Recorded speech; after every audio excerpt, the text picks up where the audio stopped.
Grateful to be here with you today, especially today on Mother's Day. I would just reiterate my thanks and gratitude to all of the mothers in the room.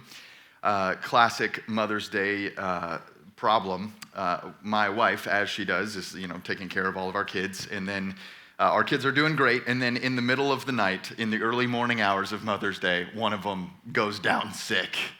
And so she's doing what moms do. She's selflessly and sacrificially taking care of kids that desperately need her. And isn't that just emblematic of what moms do and who moms are? Just so grateful for the moms in the room, and certainly grateful for my mom and the mother who is raising my kids. Just so grateful for moms. And also grateful today, even as Sean Carney was up here for the very first time, grateful for you to get to know him a little bit.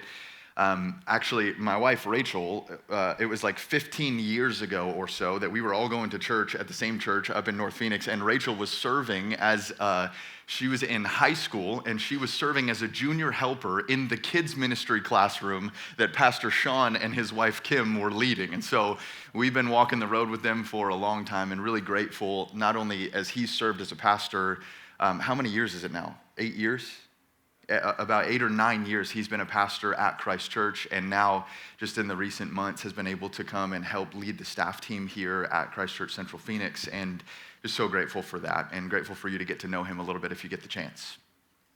Well, we've been in the middle of this 3-week series that we've called Revive, and we have fixed our attention on what it might look like to be revived to the glory of God, to be revived on the mission of God, and today we are going to turn our attention to being revived for discipleship, revived in our discipleship as followers of Jesus. And so if you brought a Bible with you, you can open it up to the paragraph that was read over us just a moment ago, Luke chapter 9, beginning in verse 57, and we'll get there together in just a moment. The year's 1914, and a man named Ernest Shackleton was preparing to go on a voyage sailing from London to the Antarctic continent to be the very first human being ever to go all the way across Antarctica with a team of sled dogs. And I've told you stories about this before because one of my favorite books ever is the book that was written about this voyage. It's called Endurance. I would highly recommend it to you. But before they left on their journey, as they were in the early stages of preparing for it, Ernest Shackleton went to the newspaper in London and he put out an ad to recruit people to come on this voyage with him. And the words that he used in his recruitment ad are not exactly the words we would expect from someone who wants to get people to sign up for something. This was the text that he printed in the newspaper. He said this: "Men wanted for hazardous journey, low wages, bitter cold, long hours of complete darkness, safe return doubtful, honor and recognition in event of success." I love that so much because it is so hardcore. Instead of doing what we are often tempted to do when we want to sell someone on something, which is lower the bar and obscure the commitment and make it seem like it's actually not that big of a deal, he doubled down on how agonizing and difficult and costly it was going to be. And so what he did was he avoided any accusations of fine print. There ain't no bait and switch here. When you get in the middle of that voyage and you're like, this is the hardest thing I've ever done in my life, you're like, well, that's what he told me was going to happen. There is no, I didn't know it was going to be this hard. The terms and conditions were stated clearly on the front end of the bargain. And sometimes we don't do that with Christianity. Sometimes what we do is we try to make it more palatable to people. We try to make it more acceptable, more tolerable, more easy, more convenient, so that it fits into people's life and will not be as big of a disruption as they think it might be. Now, here's the problem. Jesus never does that. Jesus never short sells what it will cost to follow him. Jesus demands full and undivided allegiance from everyone who would call themselves his follower. Following Jesus is not a side hustle. It's not a hobby. It's not a half-hearted commitment that you can fit into the little nooks and crannies of your life. If we were to put out an ad based on the teachings of Jesus to come and follow him, it would probably sound something like this: disciples wanted for challenging journey. Earthly comforts, scarce. Trials, guaranteed. Faith refined by fire. No promise of worldly ease. Eternal glory and everlasting joy for those who endure. It's probably something like what it would sound like. And today, as we are asking God in the midst of these 3 weeks and these 21 days of prayer and fasting, as we're asking God to revive our church again, we want to be revived to the sobriety and the cost of the call of discipleship. We want to remind our entire church family that it will cost you everything to follow Jesus, and it will be worth it. It's the big idea today. It's simply this: the call of God must control the people of God. The call of God to discipleship, the invitation of Jesus to be his follower, it must control, it must direct, it must govern, it must lead the people of God. And in this text, what we're going to see is 3 different people who in 3 different ways consider the prospect of following Jesus. But every single one of them in their conversation with Jesus, which are very brief, they will bring to the table their reservations, their hesitations, their stipulations, their conditions, their modifications.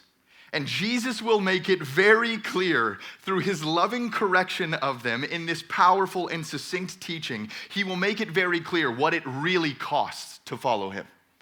And he will pull no punches and he will cut no corners. He will make it clear that he is calling disciples. He's not interested in fans. He's not looking for Instagram followers. He's not looking for passive observers. He is looking for people who will give their life to following him. And that's what I want to unpack for you and show you today, lest you are still under the mistaken notion that it is a casual endeavor to follow Jesus.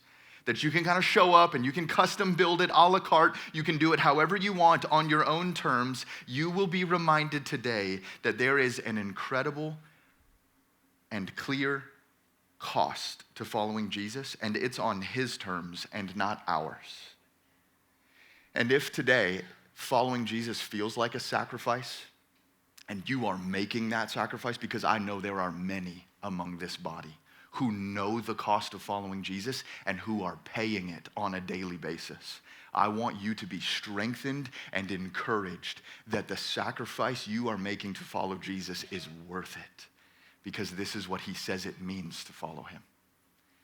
And so let's turn our attention together now to the text that Sean read for us.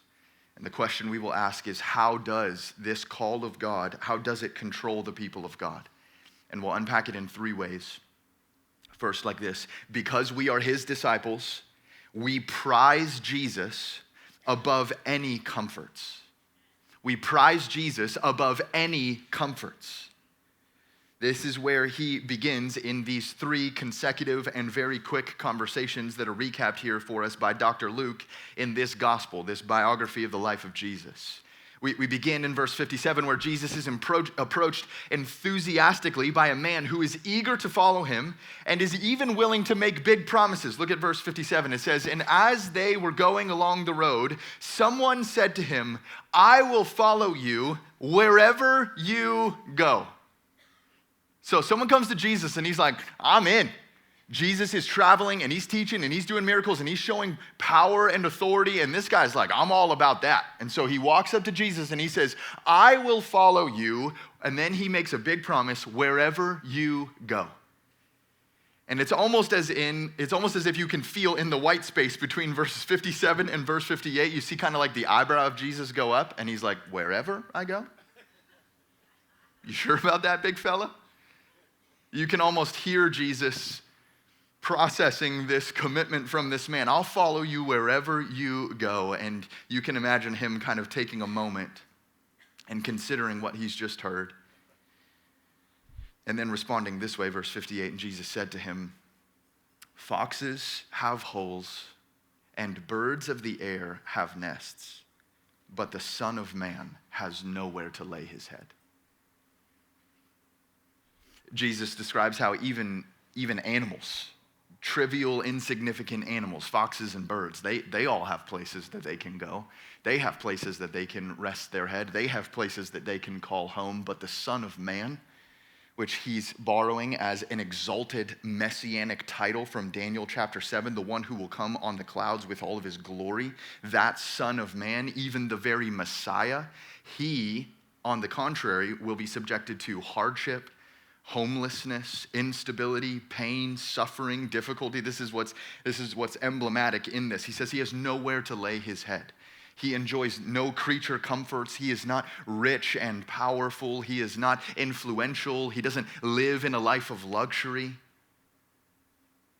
And what Jesus is saying here is that anyone who commits to following him because they expect, and it seems as if Jesus, with his supernatural and spirit-led ability to even read the hearts of people who asked him questions, knew at some level this guy was saying, I want to follow you, Jesus, because I think it will increase my earthly prospects.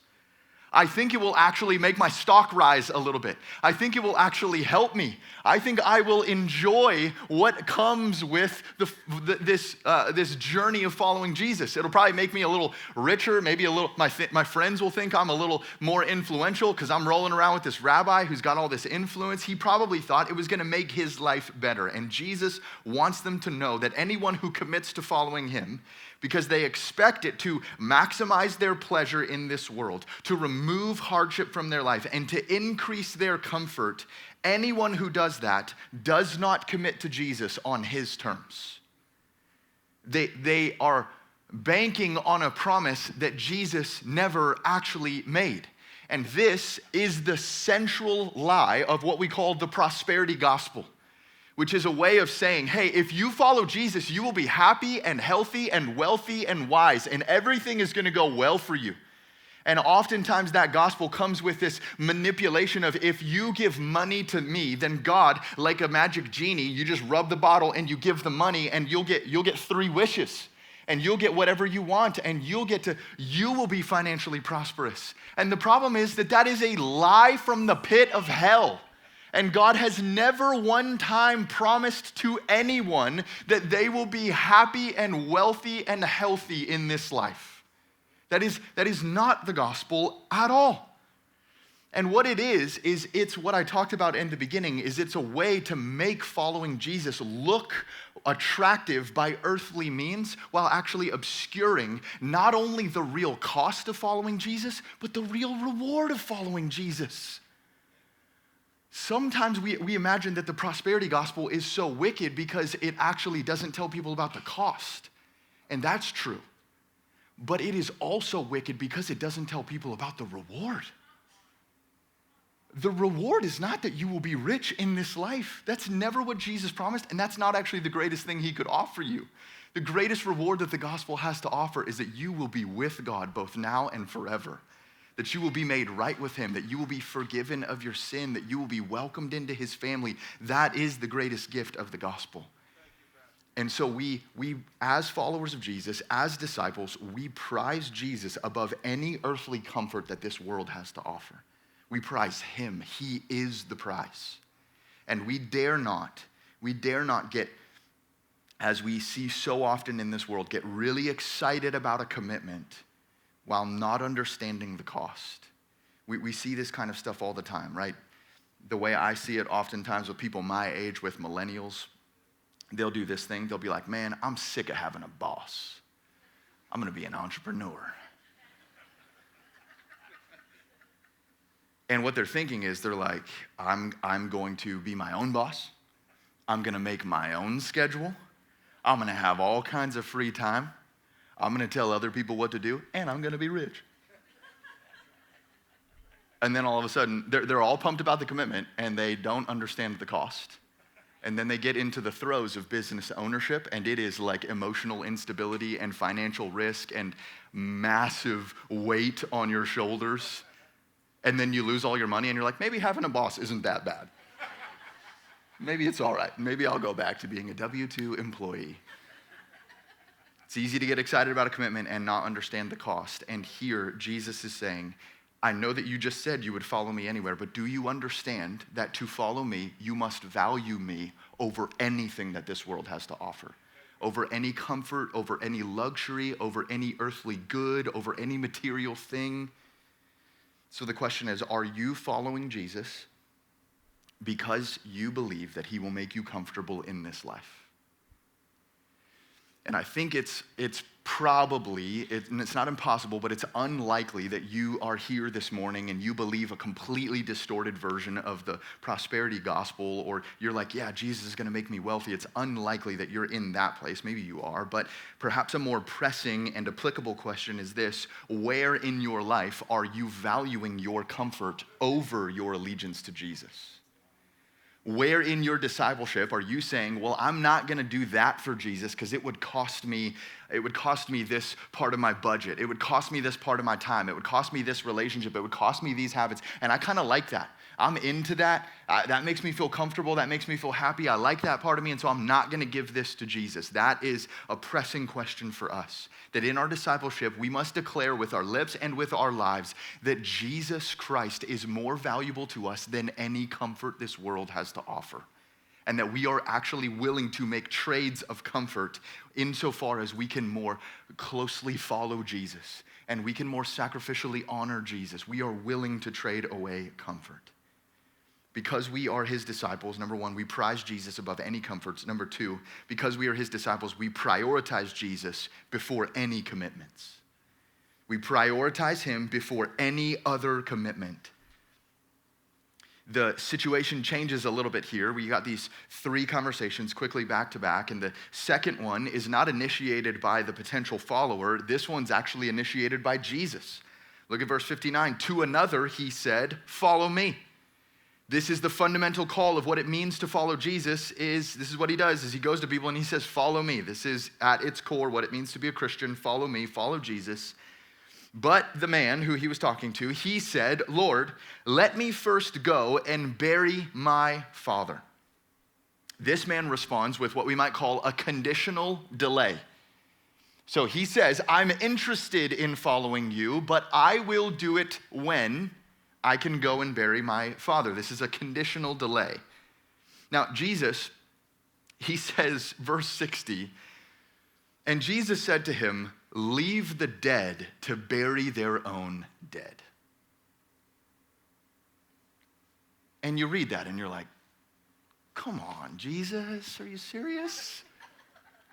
You read it and you're like, this dude's dad just died and you're going full savage mode on him? Like, you can't go to the funeral? Like, what is happening here? Well, two things we need to categorize. First, number one, sometimes Jesus is a savage. And sometimes he just does that, okay? And we actually have to have a category for that because we really like the warm, fuzzy Jesus who has a halo and is carrying a little sheep. And he's like, let the children come to me and love your enemies. And then sometimes he's like, let the dead bury their own dead. And he does both. And we gotta actually be able to account for Jesus in his fullness. He's not just the soft, warm, and fuzzy Jesus. Sometimes he's savage Jesus, and he says, let the dead bury their own dead. Now, even with that in mind, many commentators actually believe that this man's father wasn't dead yet. And here's why. There's some inference here, and the text works either way. But many commentators believe that the man's dad wasn't dead yet. If he was, it is unlikely that this man would be kind of like out on the public circuit having a conversation with Jesus. He'd probably be doing the burial preparations right now with his family, getting ready, going to the memorial, doing all that stuff. So what's likely happening here is that this guy is saying to Jesus, I will follow you, but just not yet in my life. I will follow you, but I will do it at a later date, in another season. I will do it when my father has passed away and it feels like I have more independence and I can do some things that I can't currently do right now. Then at that point in my life, I will follow you. And once I've taken care of those things, once I've crossed the next threshold, once I've gotten into this next season of my life, then we're good to go and I'll follow you, Jesus. And this concept is one of the most common ways that I have heard people rationalize their disobedience to God. It goes something like this. I know that the Bible is true. I know that Jesus rose from the dead. I know that God is real, but I will follow him when fill in the blank. And sometimes people live that way and don't have the guts to say it, and sometimes they'll just come right out and say it. Like, I know that God is real, but I kind of got some stuff going on in my life right now, and as soon as this is wrapped up and as soon as this is over, like, then I'll get around to it. And I've heard people say things like this, well, I'll follow Jesus when I'm done with college. Well, I'll follow Jesus right now is the season in my life when I'm just having fun, and I'll follow Jesus when I'm done having fun. I'll follow Jesus when this relationship comes to an end one way or the other. I'll follow Jesus when what I'm currently doing feels like it stops working for me. I'll follow Jesus when I'm old and boring. Right? I've heard people say things like this, like when my life is not currently the way it is, when it's something else, then I will follow Jesus. There's an acknowledgement of the truth and reality of the gospel, but there is a stubborn refusal to live in the truth and reality of that gospel right now. And it's a foolish position to take. It's a foolish position to take. For so many different reasons. Here's one reason, and this is just a human principle. I don't know how you were raised. If you've got kids, I don't know how it goes in your house, but in my house, delayed obedience is disobedience. Imagine with me for a moment. I'm like, hey, Titus, go clean your room. And he's like, yeah, all right, Dad. And he walks the opposite direction. And I'm like, excuse me, son, come back here. Why did you disobey me? Imagine if he said, oh, no, don't worry about it, Dad. I did not disobey you. I am totally going to clean my room, but I'm going to do it later when I want to. You'd be like, well, you misunderstood my command.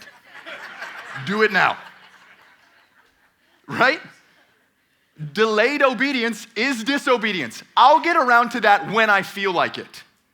And that's what we're saying to the Lord when we say, no, just let me bury my father and then I will follow you. And this is Jesus' response. He says, leave the dead to bury their own dead. And there's a little bit of, it seems like wordplay there, where he's saying, let the spiritually dead go and bury the physically dead. And what he's saying is, there is a radical difference in priority between those who are spiritually alive and in the kingdom and those who are not. And those priorities should be evident in the way you live out your discipleship. That you are actually radically committed to Jesus Christ in every part of your life. That commitment to Christ, it towers over every other commitment in your life. And it doesn't even matter what the commitments are. So what is Jesus saying here? Is he saying we can't have family obligations? No, he's not saying that. Jesus loves the family, and you should go to your dad's funeral. Jesus loves that you would be committed to your husband or your wife or your children, that you would live in the normal rhythms of family life, that you be committed to them, that you would prioritize them. But what he's doing here is what he often does. He is drawing out your ultimate priorities. What is your ultimate priority? I read this week a commentator. This was super helpful to me, so I'm just going to read this quote to you. Because this commentator was imagining, he was saying Jesus is okay with you having normal family commitments, but what he's talking about is, he called it the parting of the ways. When you get to the fork in the road and you have to choose what is most important to you. And this is what he said. This is Jesus. Suppose I were to lead you towards work in which your income would be lower, and your prospects, humanly speaking, would be more uncertain, and your accustomed standard of living would be non-existent. Or suppose I were to ask you to do something for me, which according to most people of your class and background is simply not done.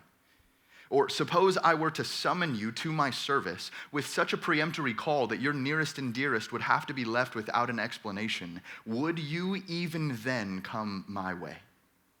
Regularly, God tests the earnestness of men's hearts by bringing them to this fork in the road. When it becomes necessary to choose between two ways, which do we follow? Comfort, convention, custom, or Christ? The test from the very outset has been this: follow me. Follow me. So the question is, does your ultimate allegiance belong to Jesus? Do you prioritize him and his kingdom and following him over every other commitment in your life? And you can demonstrate that by saying, well, what if he called you to something? What if he told you to obey, and that thing that he called you to would be an affront to your family, would be a hit to your comfort, would tank your career or your bank account, would sacrifice certain relationships or habits in your life, would be the death of your standing in your social circle? Would you be willing to do it? That's what Jesus is drawing out here, because this is the kind of radical kingdom commitment that is required of every follower of Jesus. He's not going for this like half-hearted, 1 foot in, 1 foot out. You can be committed to a whole bunch of different things on the exact same level. Commitment to Jesus Christ towers over all the rest for those who are his followers. The call of God must control the people of God. This must constrain us and compel us. It must govern us and lead us in every single area of our life, that no other commitment comes before Christ. Third and finally, because we are disciples. This is the third control on our life. Because we are his disciples, we pursue Jesus without any competitors. We pursue Jesus without any competitors. There's yet a third type of interaction here. And there's an offer to follow Jesus with a condition. This is different than the first two. In the first one, there was a commitment with a promise. In the second one, Jesus called him and he said, I'll do it if this. And in this third one, it's kind of a mixture between the two. There's an offer to follow Jesus, but there's a condition given with the offer. Verse 61, yet another said, I will follow you, Lord, but, dangerous word there, I will follow you, Lord, but let me first say farewell to those at my home. I will follow you, Lord, but first let me say farewell to those at my home. What this guy seems to be saying is, Jesus, I will follow you, but I will do it on my terms.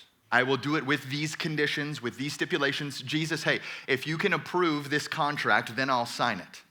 I've set forth my terms and conditions, and if you're good with what I'm offering you in terms of my discipleship, then I will do it. And it's almost as if you're like a free agent, in contract negotiations, and you're saying, well, this is how it will be amenable to me to follow Jesus. And Jesus responds to this with an agricultural metaphor, a little less directly than the other two, but in verse 62, Jesus said to him, no one who puts his hand to the plow and looks back is fit for the kingdom of God. Now here's what he's saying. He's talking about a plowman, someone who would grab onto this, this big wooden harness that has a blade in it, that in those days when you're carving out a vineyard, you would take this big rig and you would push this thing. Oftentimes it was pulled by animals, and that blade would scrape up under the ground and it would till up the soil so that there was a furrow made where you could come back and then put the seeds in there, and then you would cover it with the dirt and it would grow. And whatever furrow you made is how the plants would grow, because it's where you would scatter the seed. And it was important for those furrows to be as straight as possible, not just for our OCD, though that's a valid reason. You look at it and you're like, oh, that's a little. You ever like walk by a sign? You're walking down a hallway and you're like, you start to like twitch because the sign's like that. Perhaps that can explain why things look the way they look a little bit around here. It's because you look at something and you're crooked and it just like drives you crazy. So the furrow, it's got to be straight, not just because it looks good, though it does. But it's got to be straight because that's how you actually maximize the amount of fruit that you can get. If you got furrows going like this, going left and going right, it's going to be all scattered and haphazard, and you won't be able to fit as much agriculture in your land as you could if they were straight and they were neat and they were organized. And so a faithful plowman, as he's driving this plow, he keeps his eyes forward on the horizon and he drives a straight line so that the crops will be nice and neat and organized. The number one way to jack up that line and to make it go left and right is to not look where you're going, which is something I tell my toddlers all the time, but to instead look back. If you look back over your shoulder and you're looking at where you came from and you're trying to drive this plow, there's no shot you're going in a straight line. And so he says, if you are going to be a laborer in my vineyard, if you are going to be a worker and a citizen in my kingdom, then you keep your eyes on the prize and you keep laboring in that direction. You don't look back at where you were coming from. And so what he's saying to this man is there should be no competitors for your allegiance to me. And what this guy is doing is he's saying, yeah, I want to put my hands on the plow, but I'm gonna be calling over my shoulder. I'm gonna be talking to the people back there. I'm gonna be committed to these relationships. I'm gonna be doing these things. And Jesus is like, you put your hands on the plow and you look forward and you plow in the kingdom of God, or you don't plow at all because you're not fit for the kingdom of God. This is a wholehearted commitment with absolutely no competition and no rivals. This is what Jesus is saying. Again, Jesus is not anti-goodbye, right? You shouldn't read this and be like, Jesus hates funerals and goodbyes. That's not what's going on here. He's talking about divided desires. Next time you're in the lobby, someone's like, see you later, and you're like, I'm fit for the kingdom of God. Don't you say goodbye to me. It's not what he's saying. He's talking about your allegiance being divided, your heart being separated. Like, with this half of my heart, I love Jesus. With this half of my heart, I love something else. And I'm committed to something else. And those two desires, they compete with one another. Being a disciple requires unrivaled allegiance. And if you've gotten to this point in the message and you're like, Nick, I think you've made the same application 3 points in a row, you're tracking. You picked up on my secret. This is what Jesus is saying over and over and over again in these 3 conversations in 3 different ways. He's saying it's all of me or it's nothing. You're all in or you're not in. And this is what Jesus is doing. He's pulling the Shackleton move and he's raising the bar and he's saying this is not a casual, half-hearted endeavor. It will cost you everything to follow me. Do you want to do it? It will cost you everything in your life to be my disciple. Do you want to do it? That's what Jesus is saying. So you can have no rivals. And again, Jesus is not saying you can't have a job, you can't have a family, you can't love other things. Of course you can. But this is about the order of your loves. And it's about what trumps everything else. There can be no rival to the first place in your life. No competitors for the top spot. No personal ambition, no possessions or material things, no cultural acceptance, no amount of accomplishments, no relationships can vie for the throne and the top spot in your life. It is Jesus. Hudson Taylor was famously quoted as saying, I love this, Christ is either Lord of all or he is not Lord at all.